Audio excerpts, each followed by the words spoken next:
दोस्तों इस वीडियो में सॉल्व करेंगे हम लोग रेखा एवं कोण से रिलेटेड इस टाइप के क्वेश्चन को, जो कि आपके एसएससी, रेलवे, यूपीएससी, सीसेट और भी बहुत सारे गवर्नमेंट जॉब के एग्जाम में पूछता है। तो इस टाइप के क्वेश्चन को सॉल्व करने से पहले हम जानेंगे पहले कि रेखा क्या होती है, लाइन एंड एंगल के बारे में थोड़ा सा बेसिक कंसेप्ट जानेंगे, ताकि ये जो क्वेश्चन है अगर आप इसको सॉल्व करें तो कोई कन्फ्यूज़न न रहे और आसानी से इजीली आप ट्रिकली सॉल्व कर सकें। तो चलिए दोस्तों पहले जान लेते हैं रेखा एवं कोण के बारे में, उसके बाद हम सॉल्व करेंगे धड़ाधड़ क्वेश्चन को। यहाँ पर पहले जानते हैं कि रेखा होती क्या है, लाइन होती क्या है। दोस्तों लाइन को परिभाषित कैसे करते हैं, वैसे तो आप जानते हैं कि इस तरीके से है, खींची हुई कोई रेखा है, इसी को हम क्या कहते हैं, लाइन रेखा। जो भी इसी तरीके से आपको जो आकृति ऐसी दिखाई देती है उसी को आप रेखा कह देते हैं। तो रेखा वो किसी भी तल पर, रेखा की परिभाषा होती है कि किसी भी तल पर दो या दो से अधिक बिंदुओं को मिलाने वाली आकृति को रेखा कहते हैं। दो या दो से अधिक बिंदु, जैसे यहाँ पर मान लीजिए कि इस तरीके से बिंदु दो है, इसको अगर हमने मिला दिया तो ये रेखा बन गई। तीन बिंदु हो सकते हैं, यानी कोई इसकी सीमा नहीं होती। बिंदुओं की किसी भी रेखा पर कोई बिंदु की सीमा नहीं होती, अनंत बिंदु भी हो सकते हैं किसी रेखा पर। रेखा के दोनों छोरों को इस तरीके से तीरनुमा दर्शाया जाता है। क्यों दर्शाया जाता है? ये दर्शाता है कि इसकी जो स्थिति होती है, मतलब इसके बढ़ने की जो स्थिति होती है वो लगातार बढ़ती रहती है, मतलब कोई सीमा नहीं होती है इनके बढ़ने की, ये लगातार आगे बढ़ती रहती है। रेखा के जो तीरनुमा दर्शाता है। अब यहाँ पर हमें जानना है कि रेखा कितने तरीके की होती है। देखिए टाइप्स ऑफ लाइन, ये दो प्रकार की होती है। एक होती है दोस्तों सरल रेखा, क्या होती है, सरल रेखा, और दूसरी होती है वक्र रेखा। बस दो ही तरीके। सरल रेखा मतलब एक सीधी रेखा, वक्र रेखा मतलब इस तरीके से टेढ़ी रेखा। बस इतना ही जानना है और कुछ नहीं। चलिए थोड़ा सा और जानते हैं कि रेखा में किस टाइप के क्वेश्चन पूछता है, उस टाइप की रेखाओं के बारे में। जैसे पहले एक तो रेखाखंड के बारे में जान लेते हैं। जैसे रेखा की आप जानते हैं कोई निश्चित सीमा नहीं होती, इस तरीके से आगे बढ़ती रहती है। जैसे मान लीजिए कि ए और बी कोई रेखा है, ठीक। अब इसमें अगर हमने दो बिंदु ले लिया और इसको काट करके बाहर कर लिया एक रेखा, तो इसकी एक जो है, ये जो हमने रेखाखंड सी और डी काटा है तो इसका एक मान होगा, एक वैल्यू होगी, एक निश्चित सीमा होगी। मान लीजिए कि ये 7 सेंटीमीटर या 8 सेंटीमीटर काट करके हमने निकाले, तो ये रेखाखंड होता है। रेखाखंड का देखिए एक निश्चित मान हो सकता है, लेकिन रेखा का नहीं हो सकता। रेखा तो इस तरीके से आगे बढ़ती रहेगी, लेकिन रेखाखंड का एक मान होता है निश्चित। तो आगे नेक्स्ट देखते हैं किरण। किरण क्या होती है? जैसे मान लीजिए कि रेखा को आपने देखा कि दोनों तरफ तीरनुमा इस तरीके से रहता है, लेकिन किरण को हमेशा क्या कहते हैं, एक तरफ आप देखेंगे तीर ऐसे लगी रहती है और दूसरी तरफ एक निश्चित बिंदु होता है, ये होती है किरण। किरण में क्या होता है, एक तरफ निश्चित बिंदु होता है और दूसरी तरफ ये निरंतर आगे बढ़ती रहती है, लेकिन रेखा दोनों तरफ आगे बढ़ती रहती है। तो ये आपकी किरण होती है। नेक्स्ट समांतर रेखा। समांतर रेखा क्या होती है? दो रेखाएं हमेशा क्या होती है, उनके बीच की दूरी निश्चित रहती है। ये जो इनके बीच की दूरियां हैं ये निश्चित रहती हैं, तो ये दोनों रेखाएं क्या हो गई, समांतर रेखा होती है। दो रेखा हो सकती है, तीन रेखा हो सकती है, चार रेखा हो सकती है, बस इनके बीच की दूरियां हमेशा क्या रहेंगी, निश्चित रहेंगी, बदलेंगी नहीं। तो ये रेखाएं समांतर रेखाएं कहलाती हैं। नेक्स्ट तिर्यक रेखा। जब दो समांतर रेखाओं को एक या दो रेखाएं इस तरीके से काटती हैं तो ये जो रेखा होती है ये तिर्यक रेखा कहलाती है। नेक्स्ट यहाँ पर प्रतिच्छेदित रेखाएं। देखिए प्रतिच्छेदित रेखाएं वो रेखाएं कहलाती हैं जो एक दूसरे को किसी एक बिंदु पे काटती हैं। फॉर एग्जांपल इस तरीके से अगर रेखा है, यहाँ पर मान लीजिए ये ए बी है और ये सी डी है, एक दूसरे को यहाँ पे काट रही हैं किसी एक बिंदु पर, तो ये प्रतिच्छेदित रेखाएं कहलाती हैं। लेकिन इसमें एक और होती है संगामी रेखाएं। अगर कई रेखाएं, जैसे कई रेखाएं एक बिंदु से होकर के इस तरीके से एक दूसरे को काट रही हैं, तो ये संगामी रेखा कहलाती है। नेक्स्ट देखते हैं दोस्तों लंब रेखाएं।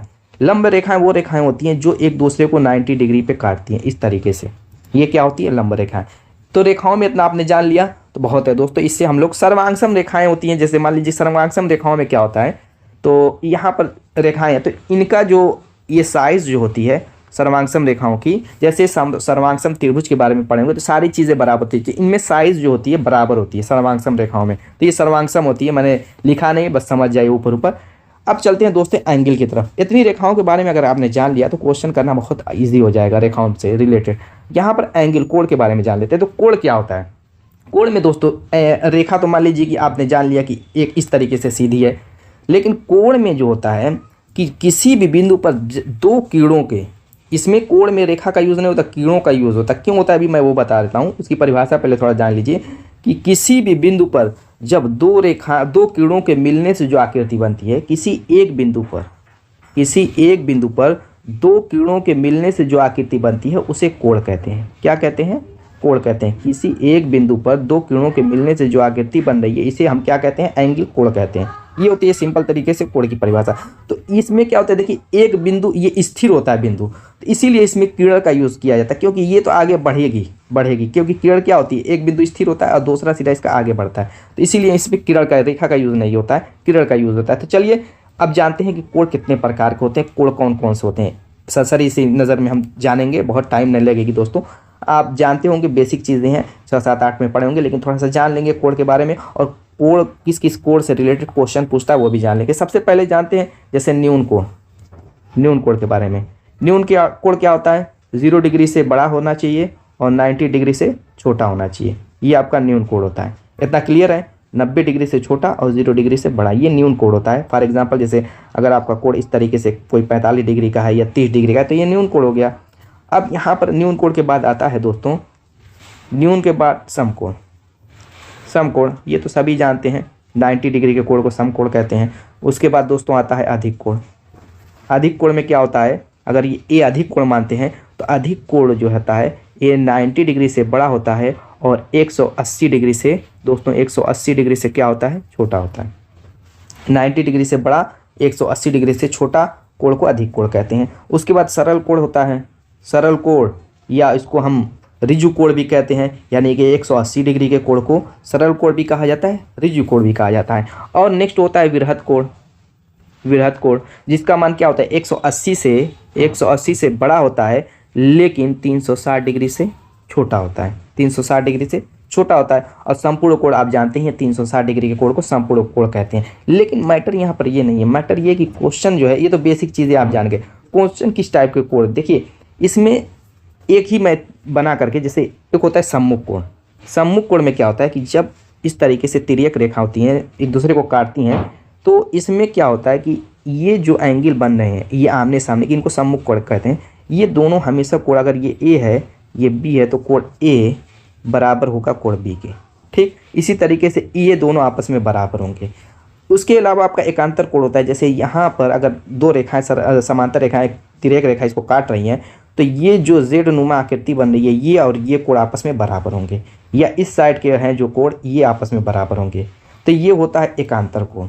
ये होता है आपका सम्मुख कोण। और इसके अलावा एक आध है, क्वेश्चन सॉल्व करेंगे तो उसको हम जान लेंगे। तो चलिए दोस्तों इतना अगर आप जान गए तो क्वेश्चन को हम धड़ाधड़ उड़ा देते हैं। क्लियर है। तो हमारा जो पहला क्वेश्चन है ये संपूरक कोण से रिलेटेड है। इसी क्वेश्चन में हम जान लेंगे कि संपूरक कोण क्या होता है, पूरक कोण क्या होता है, और भी क्वेश्चन सॉल्व करेंगे उसमें बहिष्ठ कोण के बारे में भी हम जानेंगे।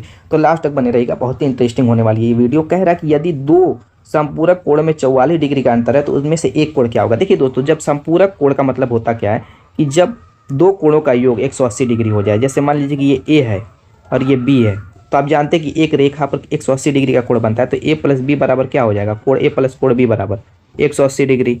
अगर हमने ए को x मान लिया, x डिग्री, तो b क्या हो जाएगा, x उधर जाएगा तो b की वैल्यू 180 माइनस x डिग्री हो जाएगी। क्लियर है। और इन्हीं दोनों का अंतर कह रहा है कि 44 डिग्री है, तो क्या करेंगे कि 180 माइनस x डिग्री में से x डिग्री को घटा देंगे, और यही कह रहा है कि अंतर कितना 44 डिग्री के। तो कह रहा है इनमें से एक कोण क्या होगा, बस x की वैल्यू निकाल देनी है। तो यहाँ पे 2x बराबर क्या हो जाएगा दोस्तों, ये घटा लीजिए, घटाएंगे तो आपका 6 हो जाएगा, और ये 7 बचेगा, 3 हो जाएगा, 136 डिग्री हो जाएगा। दोनों माइनस माइनस आएगा तो ये प्लस कर लेंगे। x बराबर दोस्तों हो जाएगा, 2 से काटेंगे, 2 छक्का 12, 2 अठे 16, यानी 68 degree. Option 1 is the right answer. चलिए नेक्स्ट क्वेश्चन करते हैं।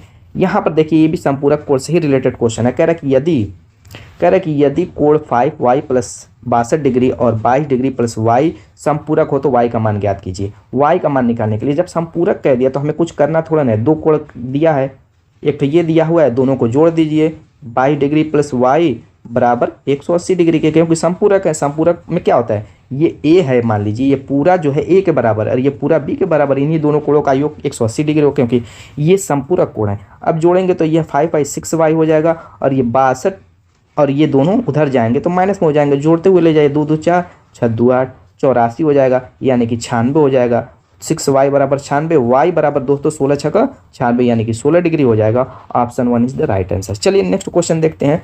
यहाँ पर देखिए क्या कह रहा है, पूरक कोण की बात कर रहा है। हमने संपूरक कोण जाना। पूरक कोण दोस्तों क्या होता है, अगर मान लीजिए कि यहाँ पर a है b है, तो दो कोणों का योग जब 90 डिग्री हो जाता है तो वो पूरक कोण कहलाते हैं। जैसे मान लीजिए कि इसमें कह रहा है कि एक पूरक कोण अपने पूरक कोण की तुलना में 30 डिग्री अधिक है, 30 डिग्री से अधिक है। अगर हमने एक कोण को x माना तो दूसरा कोण क्या हो जाएगा दोस्तों, 90 माइनस एक्स हो जाएगा, क्योंकि अभी यहाँ पर निकाला अगर a की वैल्यू हम x रखेंगे तो b की वैल्यू क्या हो जाएगी, 90 माइनस एक्स हो जाएगी। तो यहाँ पर हम करेंगे क्या, x माइनस 90 माइनस एक्स, कह रहा है कि एक कोण दूसरे की तुलना में 30 डिग्री अधिक है, यानी कि दोनों कोणों का अंतर 30 डिग्री आएगा, तभी तो एक कोण जो है दूसरे कोण से 30 डिग्री अधिक होगा। इसके कहने का मतलब यही है कि एक कोण में से जब दूसरे कोण को घटाते हैं तो उसका अंतर कितना आता है दोस्तों, 30 डिग्री आता है। कितना आता है, 30 डिग्री आता है। यानी कि अगर एक कोण 60 का रहा होगा तो दूसरा 30 का रहा होगा, तभी तो इन दोनों में से घटाने पर 30 डिग्री कह रहा है। तो वही यहाँ पे ऐसे सॉल्व करना, आप डायरेक्टली भी दे सकते हैं हम सर, लेकिन हम सॉल्व कर लेंगे क्योंकि कुछ और भी इस टाइप से पूछ सकता है। जरूरी नहीं कि 30 डिग्री हो तो आपकी ट्रिक डायरेक्ट बैठ जाए, तुक्का बैठ जाए। तो यहाँ पर सॉल्व करते हैं दोस्तों, तो ये माइनस माइनस 2x हो जाएगा और ये माइनस उधर जाएगा तो 9 3 12 120 हो जाएगा। x बराबर कितना हो जाएगा, 60 डिग्री, ऑप्शन 3। नेक्स्ट क्वेश्चन देखते हैं दोस्तों क्या कह रहा है कि एक समबाहुभुज जिसकी 8 भुजाएं हैं। समबाहुभुज से रिलेटेड क्वेश्चन है दोस्तों, एक डाल दिया हूँ, जान लीजिए। इसमें चूंकि एंगल के बारे में पूछ रहा था इसीलिए मैं इस क्वेश्चन को लेकर के आया हूँ। कह रहा है कि एक समबाहुभुज में जिसकी 8 भुजाएं हैं, बहुत ही ईजी है, बहुत ही ईजी क्वेश्चन है। तो प्रत्येक आंतरिक कोण का माप ज्ञात कीजिए। कोई भी समबाहुभुज है जिसकी 8 भुजाएं हैं, कह रहा है कि प्रत्येक आंतरिक कोण का माप ज्ञात कीजिए। देखिए बहुभुज के आंतरिक कोण का माप निकालने के लिए जो फार्मूला होता है वो दोस्तों होता है 2n-4 गुणे 90 डिग्री बटे में n। n क्या है, भुजाओं की संख्या है। तो भुजाओं की संख्या 8 दिया है, बस रख दीजिए। तो 8 दूना 16 में से 4 घटाएंगे दोस्तों, कितना हो जाएगा, 12 हो जाएगा। अब गुणे 90 डिग्री, अब बटे में दोस्तों 8 है, तो 8 से काटिए, देखिए कट जाएगा, 4 3 12, 4 दूना के 8, 2 से काटेंगे 45 हो जाएगा, और इसका गुणा करेंगे 45 यहाँ 135 डिग्री। हो गया आंसर, काम खत्म, बस इतना ही करना था। नेक्स्ट क्वेश्चन दोस्तों क्या कह रहा है, दो रेखाखंड। अब यहाँ पर देखिए सर्वांगसम के बारे में थोड़ा सा लाइन में मैं बता दिया था, एक ही लाइन में, बस वही आंसर दे देना। कह रहा है कि दो रेखाखंड ए बी और सी डी के सर्वांगसम होने के लिए नीचे लिखित शर्तों में कौन सी शर्त सही है। कह रहा है कि ए बी बराबर सी डी के, जैसे ए और बी दो रेखाएं हैं, कह रहा है कि ये सर्वांगसम कब होगी, किस कंडीशन में सर्वांगसम कहा जाएगा, कब ए बी बराबर सी डी रहेगी तब कहेंगे, A B is greater than C D रहेगी तब कहेंगे, A B is less than C D रहेगी तब कहेंगे, इनमें से कोई नहीं। दोस्तों आप जानते हैं कि जब ये दोनों बराबर रहेंगे तभी सर्वांगसम का केस बनेगा, तो option 1 is the right answer. Next question, यहाँ पर इसको कैसे सॉल्व करेंगे, अभी मैंने बताया एकांतर कोण के बारे में, बस उसी ट्रिक से इसको सॉल्व कर देंगे। कह रहा है नीचे दिए गए चित्र में रेखा के एल समांतर है। कह रहा है कि के और एल दोनों समांतर हैं। जब जानते कि दो समांतर रेखाओं की तिर्यक रेखा काटती है तो यहाँ पे एकांतर कोण बनता है ये। तो ये दोनों कोण ए और बी क्या होते हैं आपस में, ए बराबर क्या होता है दोस्तों, बी के। बस यहाँ पर हमें एक लाइन ड्रा कर देनी इस तरीके से। अब जब ये ए है तो ये भी तो ए डिग्री हो जाएगा, और जब ये बी डिग्री है तो ये भी आपका क्या हो जाएगा, बी डिग्री हो जाएगा। और पूछ क्या रहा है कि ए डिग्री प्लस बी डिग्री का मान क्या होगा, तो आप जानते हैं कि ए डिग्री प्लस बी डिग्री बराबर क्या हो जाएगा, इन दोनों कोणों का योग कितना दिया हुआ, 45 डिग्री, तो फिगर ही में दिया, बस यही आंसर हो जाएगा, ऑप्शन 1। नेक्स्ट क्वेश्चन दोस्तों देखिए ये क्या कह रहा है, इस टाइप के फिगर कैसे सॉल्व करें, बहिष्कोण के बारे में जान लेते हैं। इसको सॉल्व करने से पहले देखिए, अगर इस टाइप से अगर आपका त्रिभुज बना हुआ है और ये आपका एक एंगल है, मान लीजिए कि ये सी है, ये आपका अंतःकोण दोट हुआ है ए और बी, ये नहीं, ये वाला छोड़ करके ए और बी है, तो हमेशा सी बराबर दोस्तों क्या हो जाएगा, ए प्लस बी के। ये होता है बहिष्कोण का रूल। बस इसी से इसको हम सॉल्व करेंगे। कैसे, यहाँ पर देखिए, पहले पढ़िए, दी गई आकृति में कह रहा है ई एफ बराबर सी ई के है।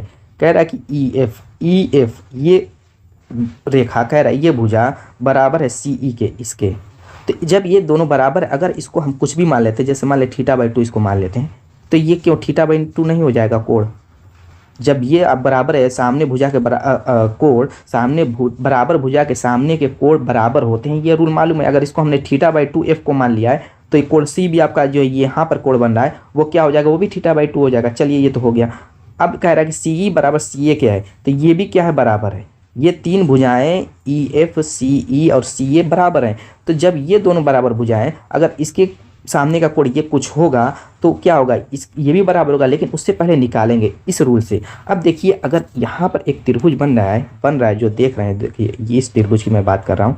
ये जो त्रिभुज बन रहा है, जैसे यहाँ पर मैं अगर इस तरीके से डायग्राम बना देता हूँ, यहाँ पर एफ है, ये आपका सी है, ई है और ये आपका सी है, इस तरीके से एक त्रिभुज बन रहा है। इसमें ये एंगल एक है, इस एंगल का मान कैसे निकालेंगे, अभी ऊपर रूल मैंने बहिष्कोण से, ये हमने θ/2 मान लिया है, ये थीटा बाई 2 मान लिया है, तो इस एंगल का मान क्या हो जाएगा, इन्हीं दोनों कोणों का योग हो जाएगा, थीटा बाई टू बराबर क्या हो जाएगा, थीटा हो जाएगा। जब ये आपने थीटा निकाल लिया भाई इस कोण से, तो जब ये बराबर भुजा के सामने के आप कोण भी बराबर हो जाएंगे, तो ये कोण इस कोण के बराबर नहीं हो जाएगा, यानी ये भी थीटा हो जाएगा।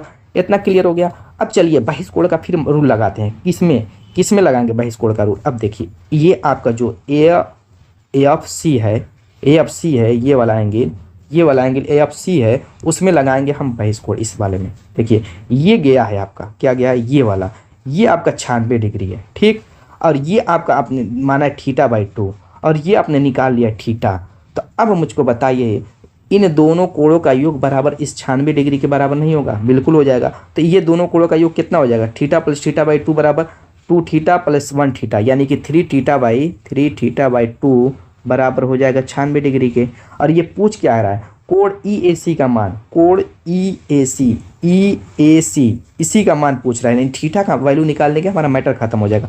ये उधर जाएगा और 3 नीचे आएगा, 3 से काटेंगे तो 3 त्रिके 9, 3 दूना के 6, अब बटे में 2 से काटेंगे दोस्तों कितनी बार जाएगा, देखिए गलत हो गया का कहीं से, सॉरी यहाँ पे 2 गुणे में चला जाएगा, ये बटे में नहीं आएगा। तो 32 दूना दोस्तों कितना हो जाएगा, 64 डिग्री।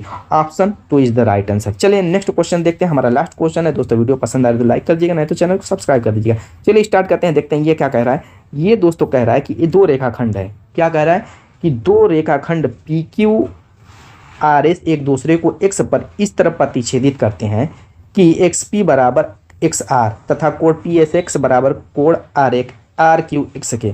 कह रहा है कि PQ और RS जैसे यहाँ पर देखिए इस तरीके से प्रतिच्छेदित करेंगे, तो ऐसे ही प्रतिच्छेदित करेंगे। कह रहा है कि PQ RS इस तरीके से प्रतिच्छेदित करते हैं कि यह मान लीजिए PQ है और RS है, इस तरीके से XP प्रतिच्छेदित कर रहे हैं X बिंदु पर, तो XP और XR कह रहा है, तो यहाँ पर R रखेंगे और ये S। थोड़ा सा दिमाग लगा कर फिगर बनाएंगे, कहाँ पे P रखना है, कहाँ पे R रखना है, कहाँ पे S रखना है। आप अगर इस R को यहाँ पे रख देते S की जगह तो गड़बड़ हो जाती है, इसीलिए मैंने आगे देख करके उस हिसाब से फिगर बनाया। इस तरीके से कह रहा है कि ये बन रहे हैं PQ और RS एक दूसरे को X पर इस प्रकार प्रतिच्छेदित करते हैं कि XP बराबर XR के। कह रहा है कि XP बराबर ये XP जो है, XP ये वाली भुजा कह रहा है कि इसके बराबर है। तो मान लीजिए कि इस तरीके से हम एक चतुर्भुज इसी में बना देते हैं, इस तरीके से डायग्राम हम बना देते हैं, ठीक है। कह रहा है कि ये भुजा इस भुजा के बराबर है, ये क्वेश्चन में कह रहा है। और साथ साथ ये भी कह रहा है कि कोण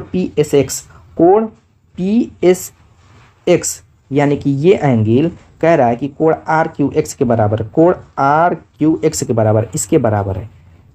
तो सबसे पहली चीज़, जब ये भुजा, अभी मैं कहना कि बराबर भुजा के सामने के कोण भी बराबर होते हैं, तो क्या जब ये बराबर भुजा है तो ये दोनों कोण आपस में बराबर नहीं होंगे, ये दोनों कोण भी तो आपस में बराबर हो जाएंगे। अब यहाँ पर देखिए कह रहा है कि जब ऐसा है तो हमें मिलेगा, हमें कौन सा केस मिलेगा इस कंडीशन में। देखिए कह रहा है कि PR बराबर QS के, PR यानी कि PR ये भुजा बराबर कह रहा है QS के। क्या ऐसी कंडीशन बन सकती है, बिल्कुल नहीं बनेगी। अब आगे देखिए PS बराबर RQ के, PS बराबर क्या कह रहा है कि RQ के, ये कंडीशन बनेगी दोस्तों, क्योंकि ये कोण आपस में बराबर कर दिया पहले ही क्वेश्चन में दे दिया, और साथ साथ ये हमने कोण निकाल लिया कि ये भी क्या है दोस्तों, बराबर है। तो ये ऑटोमेटिकली क्या हो जाएगी, ये आमने सामने की भुजा बराबर हो जाएगी। बाकी कुछ देखने की जरूरत है, option 2 is the right answer. तो दोस्तों उम्मीद है कि वीडियो पसंद आएगी। मिलेंगे ऐसे शानदार और धमाकेदार टिप के साथ अपने नेक्स्ट वीडियो में, तब तक के लिए बाय बाय।